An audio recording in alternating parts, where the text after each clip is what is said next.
preparándonos para la guerra. Preparándonos para la guerra. Ahora, no crean que este tema está dirigido a la guerra que se está llevando entre Rusia y Ucrania. No.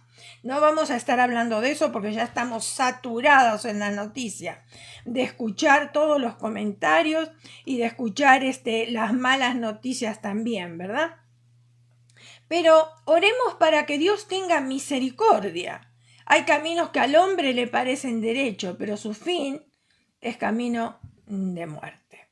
Y por supuesto tenemos que orar e interceder por eso. Pero la guerra esta, de la cual yo les estoy hablando en esta hora, esta guerra que estaremos compartiendo es una guerra espiritual.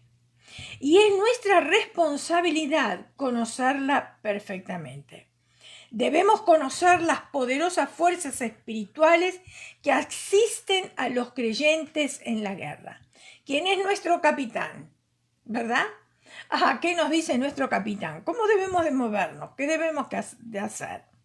Ahora, prepara papel y pluma o el celular para sacar fotos, ya que la Biblia va a hablar hoy. Y quizás no puedas apuntarlo rápidamente, pero si tú puedes sacar una foto o si te gusta mejor escribirlo, como tú quieras, tú puedes hacerlo.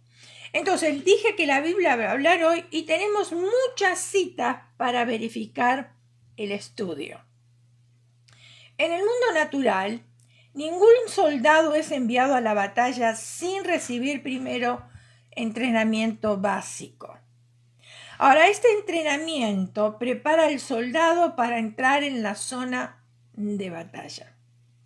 Las fuerzas espirituales del bien incluyen a Dios el Padre, Jesucristo el Hijo, el Espíritu Santo y los ángeles. Vuelvo a repetir. Las fuerzas espirituales del bien incluyen Dios el Padre, Jesucristo el Hijo, el Espíritu Santo y los ángeles. Ellos son poderosas fuerzas espirituales que asisten a los creyentes en la guerra. Eso nos da a nosotros una tranquilidad tremenda, porque ya no estamos solos. Fíjense en quiénes nos asisten. Tremendo esas fuerzas espirituales que nos asisten a nosotros. Entonces vamos a ir conociendo esas fuerzas espirituales para poder nosotros estar tranquilos y para saber cómo luchar, cómo batallar. Muy bien, vamos a comenzar hablando de la Trinidad de Dios. La Trinidad de Dios. Hay muchos dioses que son adorados en el mundo. No hace falta que yo te lo explique, tú ya lo sabes. Pero existe solamente un Dios verdadero, que es el Dios que creó los cielos y la tierra, que nos creó a nosotros, y todo lo que hay en el cielo y todo lo que hay en la tierra también. La Santa Biblia contiene la historia de este Dios verdadero. Este Dios único se reveló en tres distintas personalidades: el Padre, el Hijo y el Espíritu Santo. Ahora, si bien es cierto, nosotros no vamos a encontrar la palabra Trinidad en la Biblia, pero sí nos habla siempre de un Dios trino. Y eso lo quiero explicar porque a veces hay personas que dicen, bueno, esa palabra no existe en la Biblia de donde lo sacamos. Bueno, lo sacamos porque está hablando de tres personas en uno, entonces es un Dios trino. ¿Amén? Muy bien. Dios el Padre, Jesucristo y el Espíritu Santo son descritos en la Biblia en términos de su naturaleza. Cuando hablamos de naturaleza, entendemos cualidades básicas que describen a Dios. Estas cualidades son también conocidas como atributos. Sabemos decir que Dios tiene atributos. ¿Qué significan estas características? Dije que estas cualidades son conocidas como atributos, los cuales significan características. Ahora, la Biblia revela que Dios es triuno. Dios posee una naturaleza triuna. Esto quiere decir que tiene tres personalidades distintas, aunque es un Dios. Tres personalidades distintas, aunque es un Dios. Dios Padre, Dios Hijo y Espíritu Santo. Deuteronomio capítulo 6, versículo 4, dice, oye Israel. Bueno, oye Elena, está diciendo en este momento. Oye María, oye Juana, oye Roberta, oye como tú te llames, ¿verdad? Oye Israel, Jehová nuestro Dios, Jehová uno es. Hay varias escrituras que confirman esta triuna naturaleza de Dios. Cuando Jesús estaba siendo bautizado por Juan el Bautista en el río Jordán, Dios habló y el Espíritu Santo descendió. Pero bueno, vamos a comprobarlo con la escritura. Pero yo no quiero que ustedes me crean a mí, sino que crean a la palabra de Dios. Mateo capítulo 3, versículos 16 y 17 dice de esta manera: la bella, la hermosa y la inalterable palabra de Dios. Y Jesús, después que fue bautizado, subió enseguida del agua y en ese momento los cielos le fueron abiertos y vio al Espíritu de Dios que descendía como paloma y se posaba sobre él, y se oyó una voz de los cielos que decía: este es mi Hijo amado en quien tengo complacencia. Este es mi Hijo amado en quien tengo complacencia. Acá vemos la triuna naturaleza de Dios. Estaba siendo bautizado Jesús, desciende el Espíritu Santo en forma de paloma, no que sea una paloma, cuidado, y del Padre que dice desde los cielos: este es mi Hijo amado en quien tengo complacencia. Antes del regreso al cielo, después de su ministerio en la tierra, Jesús habló de la venida del Espíritu Santo de parte de Dios. ¿Dónde encontramos esto? En Juan capítulo 15, versículo 26. Pero cuando venga el Consolador, ahí está, el Espíritu Santo, a quien yo os enviaré del Padre, el Espíritu de verdad, el cual procede del Padre, Él dará testimonio acerca de mí. Otra vez encontramos aquí la triuna naturaleza de Dios. El apóstol Pedro habló de esta naturaleza triuna de Dios en Primera de Pedro, capítulo 4, versículo 14. Dice: si sois vituperados por el nombre de Cristo, sois bienaventurados, porque el glorioso Espíritu de Dios reposa sobre vosotros. Ciertamente de parte de ellos Él es blasfemado, pero por vosotros es glorificado. Que el Señor bendiga esta porción de su palabra. El apóstol Pablo habló de la Trinidad en sus escritos. Romanos capítulo 8, versículos 2 y 3 dice: porque la ley del Espíritu de vida en Cristo Jesús me ha liberado de la ley del pecado y de la muerte. Porque lo que era imposible para la ley, por cuanto era débil por la carne, Dios, enviando a su Hijo en semejanza de carne de pecado, y a causa del pecado, condenó el pecado en la carne. Segunda Corintios capítulo 13, versículo 14. La gracia del Señor Jesucristo, el amor de Dios y la comunión del Espíritu Santo sean con todos vosotros. Acá encontramos otra vez la naturaleza triuna de Dios. No es fácil entender que es un solo Dios en tres personalidades. Quizás lo que yo podría decirle o darles como ejemplo, especialmente para aquellas personas que quizás son nuevas en el Evangelio o que se han conectado por primera vez y no han tenido, digamos, comunión con ningún templo, con ninguna iglesia, ¿verdad? Lo que podríamos decir, por ejemplo, el agua. El agua la podemos tomar agua natural, ¿verdad? Del agua también podemos sacar vapor y también del agua podemos hacer hielo. O sea, es un solo elemento, pero tiene tres funciones diferentes. Bueno, lo mismo sucede con la naturaleza triuna de Dios. Es un solo Dios, pero cumplen funciones diferentes. Efesios capítulo 2, versículo 18 dice: porque por medio de los unos y los otros tenemos entrada por un mismo espíritu al Padre. El libro de los Hechos también verifica la triuna naturaleza de Dios. Hechos capítulo 2, versículo 33. Así que, exaltado por la diestra de Dios y habiendo recibido del Padre la promesa del Espíritu Santo, ha derramado esto que vosotros veis y oís. Aquí hay un diagrama que ilustra la naturaleza triuna. Eterno. La Trinidad de Dios es eterna sin principio y sin fin.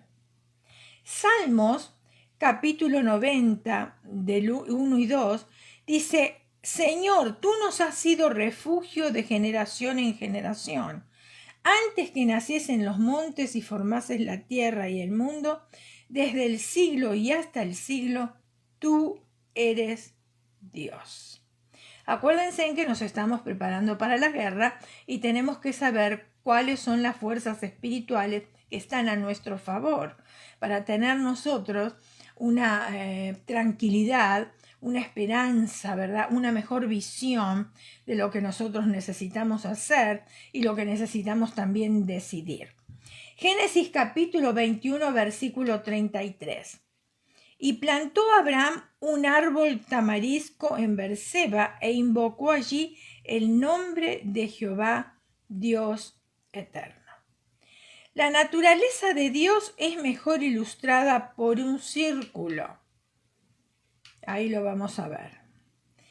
Este círculo no tiene un principio visible o un punto final. No lo tiene. Aunque existe, pero no lo tiene.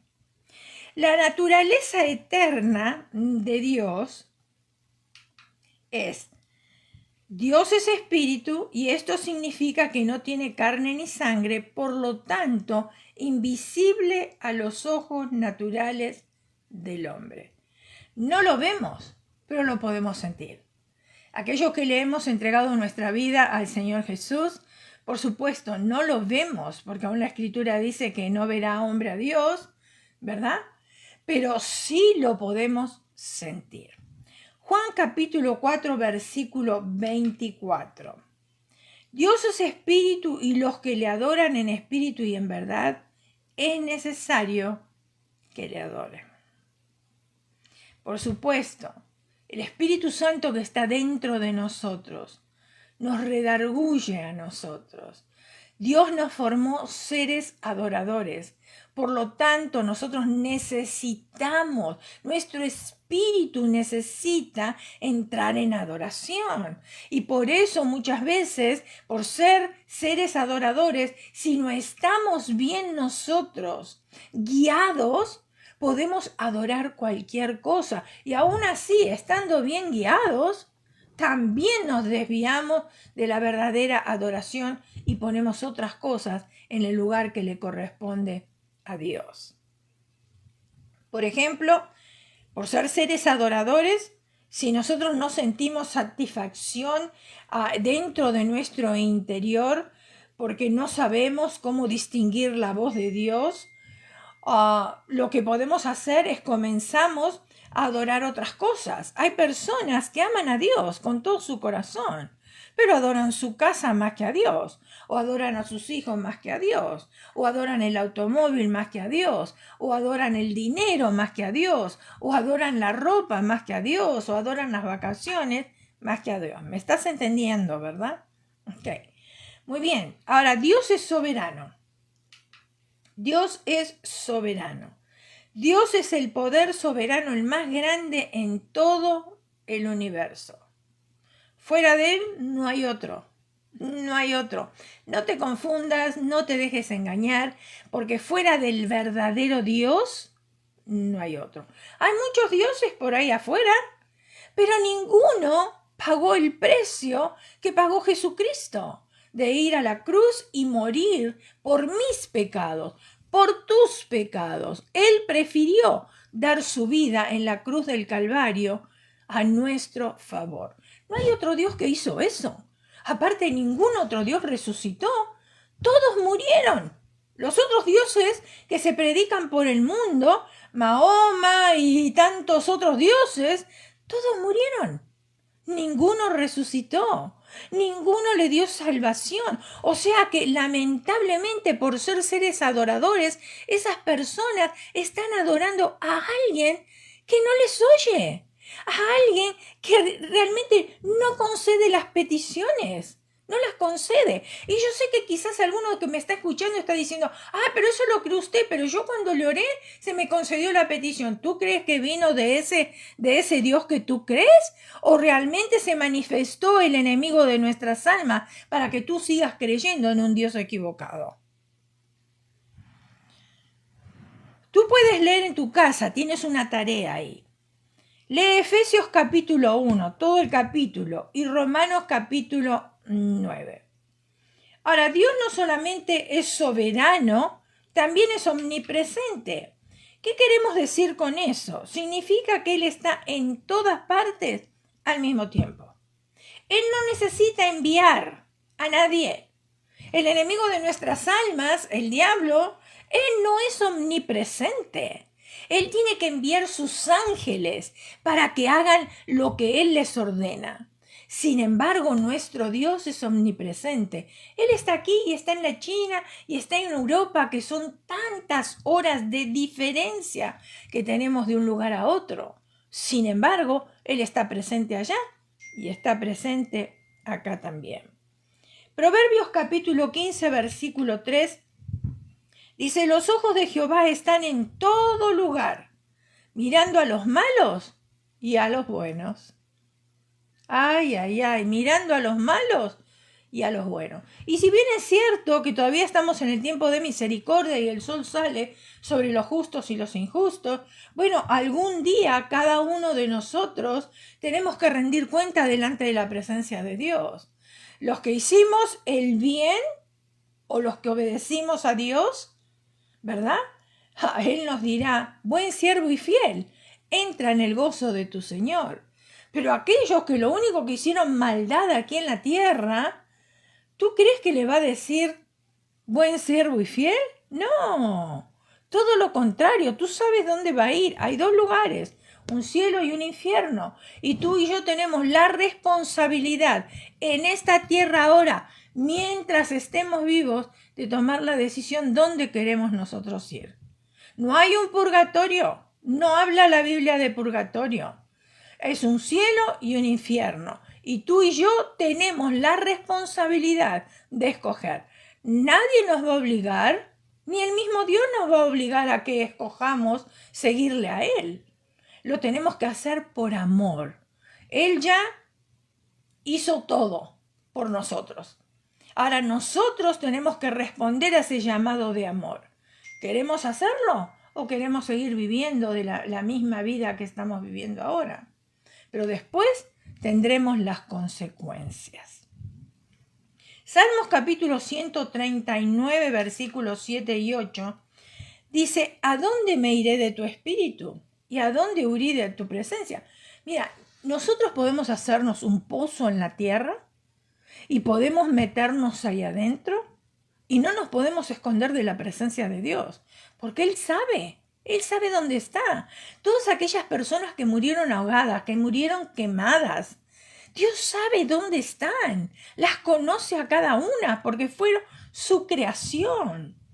Dice, ¿a dónde me iré de tu espíritu? ¿Y a dónde huiré de tu presencia? Si subiere a los cielos, ahí estás tú. Si subiera al Seol, que en otras palabras lo conocemos como infierno, hiciere mi estrado, he aquí, allí estás tú. Dios lo sabe. Aparte otra cosa, Dios no solo es omnipresente, sino también es omnisciente. Recuerda, estos son atributos de Dios, características, ¿verdad? Que conocemos. Esto significa que Dios conoce todas las cosas. Dios conoce todas las cosas.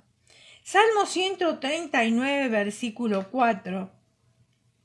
Dice, pero aún no está la palabra en mi lengua y aquí Jehová tú la sabes toda. Por supuesto, no hace falta que yo hable, porque ya el Señor me está viendo, como leímos anteriormente. Él sabe lo que yo necesito. Él sabe por lo que yo estoy pasando.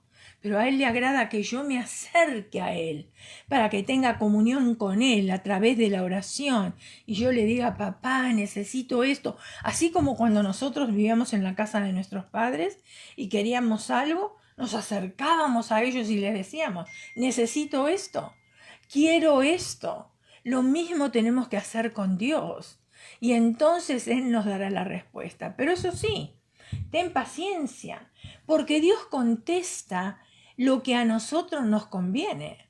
Pero nosotros pensamos que Dios tiene que contestar de la manera que nosotros queremos. Entonces yo elevo una oración y Dios ya me tiene que dar la respuesta. No necesariamente. No te frustres, porque a lo mejor Dios te va a decir sí inmediatamente. Otras veces no hay respuestas de parte de Dios. Es un no porque no me conviene lo que yo estoy pidiendo. No va a ser un bien para mi vida. Y otras veces Dios me hace esperar la respuesta que viene de parte de Él. Porque en ese interín que Dios me hace esperar, Él está trabajando en mí. Él está obrando en mí. Y entonces cuando yo estoy lista y preparada para que Él me dé la respuesta, ahí el Señor me la va a dar. Primera de Juan capítulo 3 versículo 20. Pues si nuestro corazón nos reprende, mayor que nuestro corazón es Dios y Él sabe todas las cosas. Sí, es cierto, lo que llamamos conciencia, ¿verdad? Si actuamos mal, nuestra conciencia nos molesta. Hay algo ahí adentro que está constantemente y constantemente, ¿verdad? Como recordándonos lo que hicimos y tenemos que arreglarlos. Entonces, si nuestra conciencia nos reprende, mayor es Dios, nuestro corazón, mayor que nuestro corazón, ¿quién es? Dios. Y Él sabe todas las cosas. Entonces, antes le decíamos conciencia, antes de tener a Cristo en nuestras vidas. Pero ahora nosotros decimos el Espíritu Santo me redargulló. El Espíritu Santo no me deja tranquila hasta que yo no arregle esta situación. Hebreos capítulo 4 versículo 13. Y no hay cosa creada que no sea manifiesta en su presencia. Antes bien, todas las cosas están desnudas y abiertas a los ojos de aquel a quien tenemos que dar cuenta. Ahora, quizás, digamos, muchos tienen el privilegio, si puedo usar una palabra, de no dar cuenta. Pero ese privilegio no te va a durar mucho. Tú crees que tienes un privilegio y que puedes hacer tu vida y que la puedes hacer a tu manera. Pero un día todos vamos a compadecer delante del verdadero Dios. Todo el mundo. Y ahí es donde se nos va a juzgar. Y ahí es donde vamos a tener que rendir cuenta. Por eso es mejor que nos pongamos a cuenta ahora aquí en la tierra, antes que sea demasiado tarde. Porque la Biblia nos dice que el mañana no es nuestro. No sabemos qué puede acontecer dentro de 5 minutos. No lo sabemos. Puede venir un terremoto y ahí nos morimos y si no arreglamos las cuentas, ¿qué va a hacer? ¿Qué va a pasar con nuestra salvación? Podemos tener un accidente, no nos podemos despertar en el día de mañana. Tantas cosas pueden suceder que es inminente que nosotros arreglemos nuestras cuentas con Dios todos los días. Aparte, Dios es omnipotente. Esto significa que Dios es todopoderoso. El diablo es poderoso, pero Dios es todopoderoso. Esa es la gran diferencia. Génesis capítulo 17, versículo 1, dice, era Abraham de edad de 99 años cuando le apareció Jehová y le dijo, yo soy el Dios todopoderoso, anda delante de mí y sé perfecto. Bueno, la Biblia dice que no hay perfecto ni aun uno, ¿verdad? Lo que está queriendo decir aquí, anda delante de mí y sé maduro. Cuando está hablando de perfección, nosotros los seres humanos, nosotros lo que tenemos que ser es maduros. ¿Maduros en qué? Maduros en el Señor, maduros en nuestra manera de pensar, maduros en nuestra manera de actuar, maduros en nuestra manera de movernos, ¿verdad? Mateo capítulo 19, versículo 26. Y mirándolo Jesús le dijo, para los hombres esto es imposible, mas para Dios todo es posible. Quizás estés atravesando por una necesidad y tú estás diciendo, bueno, ahora esto no lo puedo solucionar, es imposible, ya se escapa de mis manos, no tengo los medios como para poder hacerlo, pero hay alguien que sí puede hacerlo, hay alguien que todo lo hace posible y necesitas confiar en ese alguien que se llama Dios. Y no cualquier Dios, estoy hablando del verdadero Dios. Apocalipsis capítulo 19, versículo 6. Y oí como la voz de una gran multitud, como el estruendo de muchas aguas, y como la voz de grandes truenos que decía, ¡Aleluya! Porque el Señor nuestro Dios Todopoderoso reina. Salmo 62, 11. Una vez habló Dios, 2 veces he oído esto, que de Dios es el poder. De Dios es el poder, no del ser humano. De Dios es el poder. Ahora quizás tú estás diciendo, bueno, pero Dios, ¿por qué no se mueven? Están sucediendo tantas cosas en el mundo. Recuerda que Dios nos dio el libre albedrío, la libertad de decidir. Y por supuesto con nuestra vieja naturaleza casi siempre decidimos cosas totalmente equivocadas. No decidimos cosas buenas. ¿Por qué? Porque tenemos esta vieja naturaleza y tenemos el libre albedrío de poder decidir. Y entonces suceden cosas en el mundo que nosotros vemos que no fue la voluntad de Dios, sino que fue la voluntad del ser humano. Como por ejemplo estamos viendo ahora estos 2 países en conflicto. Dios nada tiene que ver en este conflicto.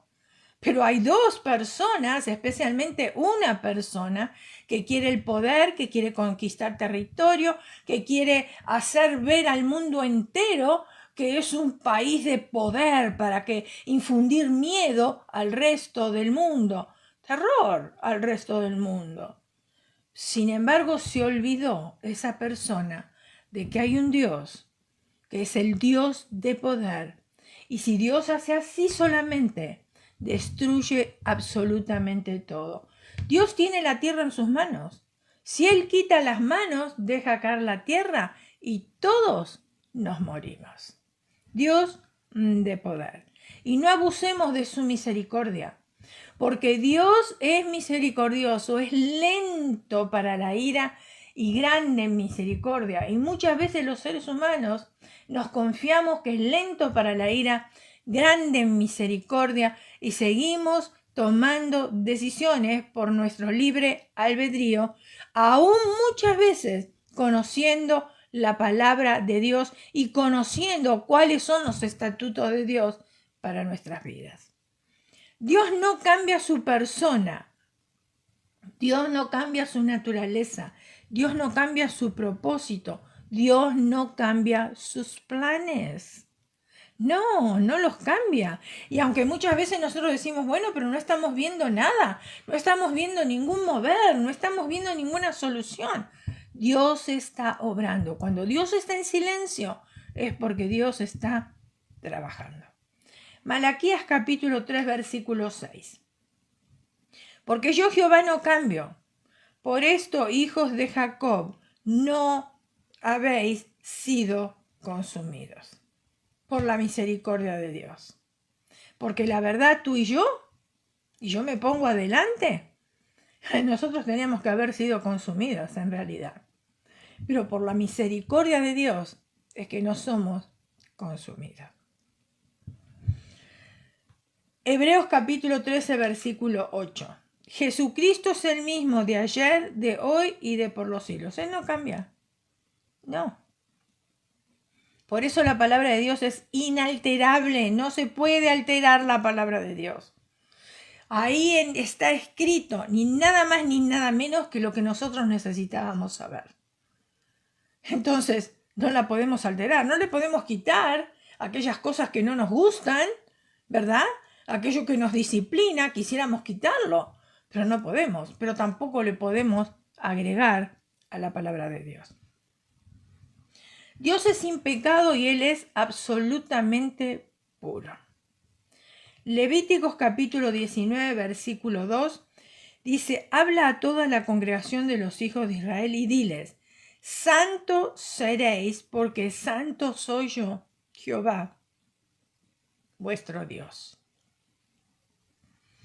Dios es justo e imparcial en juicio. Aquí en la tierra nosotros no encontramos justicia. No hay justicia aquí en la tierra. Pero sí tenemos un Dios que es justo y que es imparcial.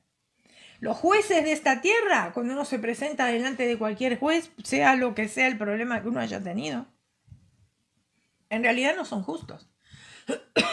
Sin embargo, tenemos un Dios que es justo e imparcial. Deuteronomios capítulo 32, versículo 4. Él es la roca cuya obra es perfecta, porque todos sus caminos son rectitud. Dios de verdad y sin ninguna iniquidad en él, maldad. Es justo y es recto. Dios es fiel, Él mantiene sus promesas y es absolutamente digno de confianza. Él no promete una cosa y después se la olvida. O la promete y después la cambia, como hacemos los seres humanos, ¿verdad? No. Él es fiel, se mantiene a sus promesas. Lo que Él prometió, Él lo cumple. Y es digno de confianza. Podemos depositar toda nuestra confianza en Él. Segunda de Timoteo capítulo 2, versículo 13. Si fuéramos infieles, que lo somos, Él permanece fiel.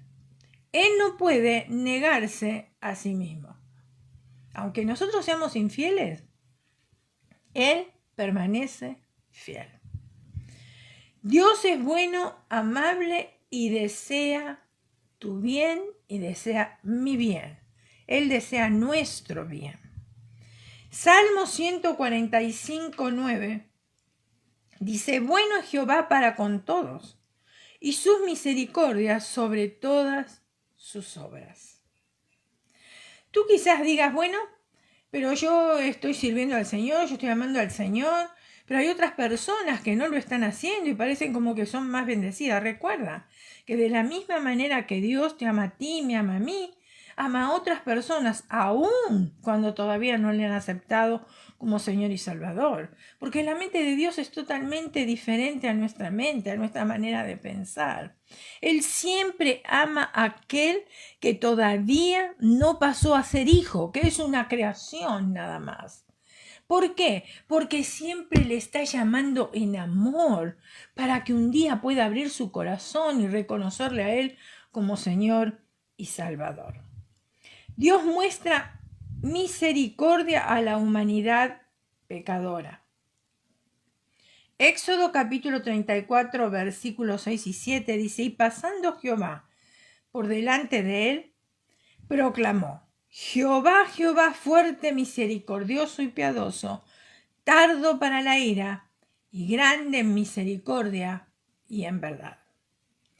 Versículo 7. Que guarda misericordia a millares, que perdona la iniquidad, la rebelión y el pecado. Hay muchos que dicen: no, pero es que yo no puedo ahora llegar a la iglesia, es que cuando yo deje de vivir lo que estoy viviendo, cuando yo me aparte de ciertas cosas, entonces voy a llegar. No, por tus propias fuerzas nunca vas a apartarte de lo que estás viviendo. El Señor Jesús te puede ayudar a que tú te apartes de lo que estás viviendo. Así que ven cómo estás. No importa, porque el Señor dice que perdona la iniquidad, o sea, la maldad, la rebelión, porque nos hemos rebelado contra sus principios, contra sus mandamientos. Y perdona también el pecado. Y que de ningún modo tendrá por inocente al malvado. Claro, ahora no estamos pagando las consecuencias, pero un día sí las vamos a tener que pagar. Si no tomamos una decisión, las consecuencias caerán sobre nuestras vidas. Que visita la iniquidad de los padres sobre los hijos y sobre los hijos de los hijos a la tercera y cuarta generación. Bueno, quizás tú estés pensando, ¿y si mis padres pecaron, yo qué culpa tengo? No, no está hablando de eso. Tú no vas a pagar por la culpa de tus padres o de tus abuelos o de tu bisabuelo. No, no, no. No está diciendo esto la escritura. ¿Sabes de la única manera que nosotros apagaríamos por el pecado de nuestros padres? Si nosotros vivimos el mismo estilo de vida de nuestros padres. Si ellos fueron ladrones, si ellos fueron mentirosos, si ellos fueron alcohólicos, si ellos fueron, podemos enumerar tantas cosas. Y si nosotros no nos apartamos de todo eso, quizás ellos adoraban a otros dioses, dioses ajenos, quizás practicaban brujería, y si nosotros no nos apartamos de eso y seguimos el mismo estilo de vida, entonces sí vamos a tener que pagar por esas cosas. Pero si nosotros nos apartamos del pecado de ellos y decidimos vivir una vida totalmente diferente, nosotros no vamos a pagar por ellos. ¿Por qué? Porque el pecado que estaba aquí, nosotros lo hemos aprendido y lo hemos practicado y lo hemos llevado de generación en generación. Entonces tenemos que cortar con esa maldición que viene del pasado. ¿Cómo la corto? Viviendo de una manera totalmente diferente a como vivían mis padres, por supuesto, como vivían mis abuelos. Yo quiero salir de eso. O sea, muchas veces decimos, si mis padres, mis abuelos fueron pobres porque ellos no pudieron salir adelante por diferentes circunstancias, yo no tengo por qué vivir una vida pobre. Ahora las cosas cambiaron, los tiempos cambiaron, hay muchas más cosas en el mercado que nosotros podemos desarrollarnos y yo puedo salir de ese espíritu de pobreza que quizás tenía atada a mi familia para poder yo ahora liberarme y vivir una vida más sólida. Dios muestra su bondad inmerecida. O sea, ¿qué es? La gracia. O sea, la gracia es una bondad inmerecida al hombre pecador. Eso es lo que Dios muestra. Éxodo capítulo 22, versículo 27. Porque solo eso es su cubierta, es su vestido para cubrir su cuerpo. ¿En qué dormirá? Y cuando él clamare a mí, yo le oiré porque soy misericordioso. Salmo 145, 8. Clemente y misericordioso es Jehová, lento para la ira y grande en misericordia. Ahora, Dios también es amor, pero cuidado, Dios es justo. No nos centralicemos solamente en que Dios es amor, porque eso es cierto, pero también es justo. Pero bueno, Dios es amor. Primera de Juan, capítulo 4, versículo 8, dice, el que no ama no ha conocido a Dios, porque Dios es amor. El que no ama no ha conocido a Dios, porque Dios es amor. Dios posee un profundo entendimiento y un agudo discernimiento, no como el de nosotros, porque nosotros vemos por apariencia. El hombre mira lo que está delante de sus ojos, pero Jehová mira el corazón. Y no necesariamente lo que vemos de apariencia es lo que hay en el corazón. Proverbios capítulo 3, versículo 19. Jehová con sabiduría fundó la tierra, firmó los cielos con inteligencia. Dios es infinito, por lo tanto no está sujeto a limitaciones naturales ni humanas. No está sujeto a las limitaciones del espacio como lo estamos nosotros. Primera de Reyes capítulo 8 versículo 27. ¿Pero es verdad que Dios morará sobre la tierra? He aquí que los cielos de los cielos no te pueden contener, cuanto menos esta casa que yo he edificado. Dios no está sujeto a limitaciones del tiempo. Éxodo capítulo 15 versículo 18. Jehová reinará eternamente y para siempre. Él no está sujeto al tiempo, nosotros estamos sujetos al tiempo. Pasó una hora, pasó 24, pasó una semana. Para Dios un día son 1000 años y 1000 años es un día. Por eso nos desesperamos cuando nosotros no tenemos respuesta a la oración, porque para Él un día es 1000 años y 1000 años es un día, ¿no es cierto? Pero nosotros estamos sujetos al tiempo. Dios el Padre es el comandante de las fuerzas espirituales del bien. que se oponen a las fuerzas espirituales del mal. Esta es su función especial en el reino de la guerra espiritual. Lo voy a repetir.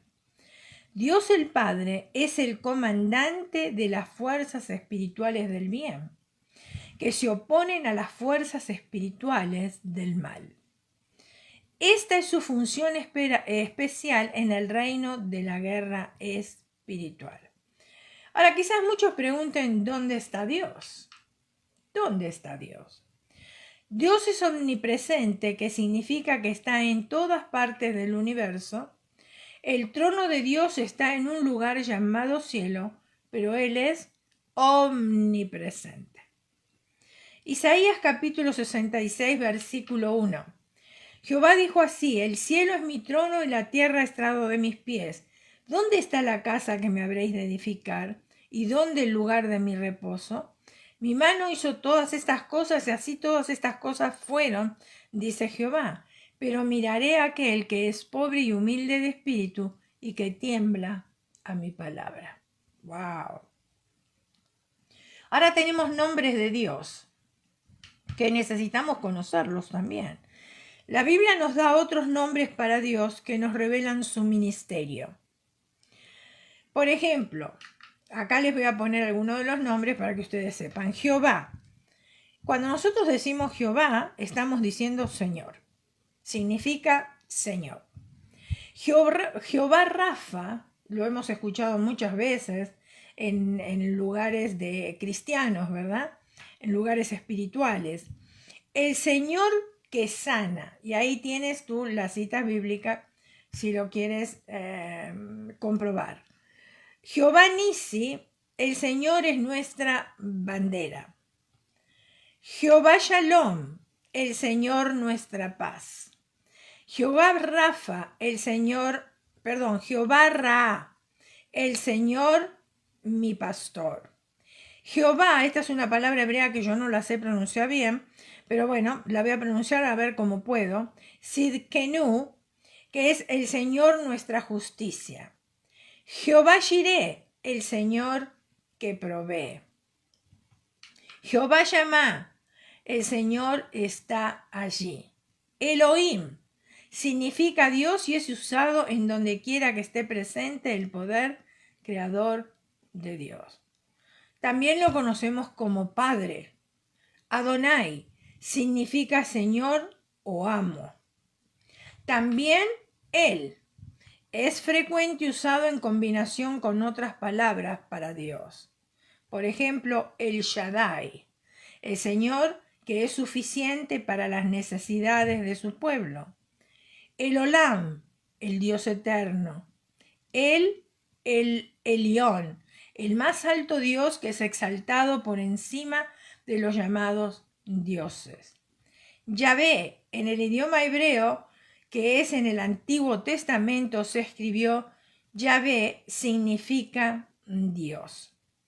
Esta palabra es combinada con otras palabras para revelar más el carácter de Dios, y Dios es llamado también Yahvé Sebaot, el Señor de los ejércitos. Yahvé Makadesh, el Señor tu santificador. Kadosh Israel, el Santo de Israel. ¡Qué tremendas palabras! Me encantan estas palabras que definen al verdadero Dios, porque no son palabras comunes, son palabras que realmente definen y llegan hasta lo profundo del corazón. Por ejemplo, lo conocemos también como Jehová de los ejércitos. Yahvé, en el idioma hebreo que es en antiguo, ahí está. Ahí están todos los otros, acá está. El Señor Jehová de los ejércitos. En el registro bíblico, estos diferentes nombres de Dios fueron usados para solicitarle a Dios que se moviera de una manera específica a favor de su pueblo. Por ejemplo, el nombre Jehová Rafa, significando el Señor que sana, fue usado cuando se buscaba sanidad. ¿Qué tal si nosotros clamamos a Jehová Rafa para que sane a esta tierra, para que sane a esta gente, para que nos sane a nosotros los seres humanos, ¿verdad? El nombre específico de Dios que será usado para la guerra espiritual es Yahvé Sebaot, el cual es traducido como el Señor de los ejércitos. Saca ahí una foto para que lo tengas rápido, y cuando tú estás luchando, clama a Yahvé Sebaot. Cuando clamamos este nombre en la guerra, la batalla es del Señor y todos los ejércitos del cielo vienen en su ayuda. Todos los ejércitos del cielo vienen en su ayuda. Por eso es tan importante conocer estos nombres, porque tienen un significado importantísimo. Define realmente los atributos de Dios y cómo nos ayudan a nosotros a usar estos nombres para poder guerrear con más facilidad y con efectividad también. Recuerda, Yahvé Sebaot, el cual es traducido como el Señor de los ejércitos. Estamos clamando a Yahvé Sebaot en esta hora. Tú eres el Señor de los ejércitos. Y cada una de nosotras tenemos una guerra, Señor. Ya abriendo nuestros ojos cada mañana, la guerra se declara en nuestra contra. Pero sabemos que tenemos comandantes, tenemos un comandante que es el verdadero Dios. Tenemos ejércitos que Él envía para socorrernos a cada uno de nosotros. Por eso en esta hora queremos depositar toda nuestra confianza y queremos que tú nos enseñes a guerrear en contra de nuestro enemigo, el diablo, Satanás, para que él no siga haciendo estragos como lo está haciendo ahora en la sociedad, en las familias, aún dentro de las iglesias. Clamamos para poder tener discernimiento de espíritu y ver realmente cuando el enemigo quiere venir y atacarnos, para nosotros poder contrarrestar esos ataques, sabiendo de que no estamos solos, que tenemos un ejército celestial que acampa alrededor de nosotros, que nos protege y nos defiende para poder salir en victoria. Te damos gracias, Señor, por tus atributos, te damos gracias por tu presencia, te damos gracias por quien tú eres. Y te damos gracias también, Señor, porque un día has abierto nuestros ojos y pudimos abrir nuestro corazón, nuestro entendimiento y aceptarte a ti que vengas a morar a nuestras vidas, sabiendo que teníamos una necesidad espiritual y que por ser seres adoradores, Señor, necesitábamos adorar al Dios verdadero, que era lo único que traía paz y consuelo a nuestras vidas. A pesar, Señor, de circunstancias adversas, cada hijo tuyo que confía en ti, Señor, puede recostar su cabeza en la almohada, sabiendo, Señor, que tú le darás la protección, le darás, Señor, las armas espirituales, como dice tu palabra, para poder luchar y seguir adelante. Y yo te ruego que tú bendigas a cada mujer, a cada hija tuya, Señor, a cada guerrera que día tras día, Señor, está en esta lucha. Dale las fuerzas que necesitan, Señor. Dale el valor, Padre. Dale las herramientas también para que puedan ser victoriosas en cada prueba, en cada necesidad, Señor. Yo te doy gracias por la vida de cada una de ellas, porque semana tras semana, Señor, nos reunimos a través de este medio para poder compartir tu palabra, para poder aprender juntas, Señor. Gracias, Señor, por esa libertad que tenemos en este país de poder expresarnos, Señor, de poder predicar las buenas nuevas de salvación a todo aquel necesitado. Señor, si hay alguna persona que se ha conectado por primera vez y realmente quiere abrir su corazón e invitarte a ti, que vengas a morar ahí donde estás, Señor. Hazte presente y trae una convicción interior para que esa persona, Señor, pueda abrir su corazón, invitarte a ti, Señor, y que haya una transformación, que haya cambios. Guíales, Señor, para que pueda encontrar un lugar donde congregarse, donde prediquen la sana doctrina, Jesús, para que pueda crecer en la gracia y en el conocimiento tuyo también. Te damos gracias por este tiempo, te damos gracias por tu presencia, te damos gracias por tu misericordia y por tu amor también, Señor. Te ruego que tú bendigas a cada una de tus hijas, que les des un buen descanso y que les prepares también para afrontar el día de mañana. Lo pedimos con acciones de gracias en los méritos de Cristo, nuestro Salvador y Señor. Y las guerreras decimos amén, amén y amén.